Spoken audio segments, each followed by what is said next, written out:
আলহামদুলিল্লাহ, সকাল সকাল চলে আসলাম রুটি বানাতে।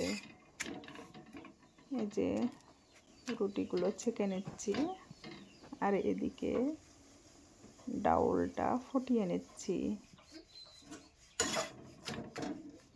আরাফাত কিন্তু সকালে সকালে রুটি খেতে বেশ পছন্দ করে। আর এদিকে জানলার ধারে রুটিগুলো রেখেছি যাতে করে দ্রুত ঠান্ডা হয়ে যায়। আর এদিকে ডিমটা ভেজে নিচ্ছি। তো ফাইনালি আরাফাতের খাবারটা রেডি করে আমার মরিয়মপুর কাছে দিয়ে দিলাম, যে খাবারটা দিয়ে আসো মরিয়মপু। সে চলে গেল। আর এদিকে আমি ডাউলের বড়া দেওয়ার জন্য মেশিনে ডাউল বাটতে চলে আসলাম। তো এদিকে আমার বান্ধবী আর আমি ডাউল ফেনাচ্ছি, আর এদিকে ক্ষুধাও পেয়ে গেছে, সেই জন্য হালকা নাস্তা করে নিচ্ছি মায়াবতী বান্ধবী আর আমি। এবার বড়ি কাটা শুরু করেছি। তো শীতের বড়া আমার মতো কে কে দিচ্ছে না পুরা। ফাইনালি বড়ি কাটা শেষ।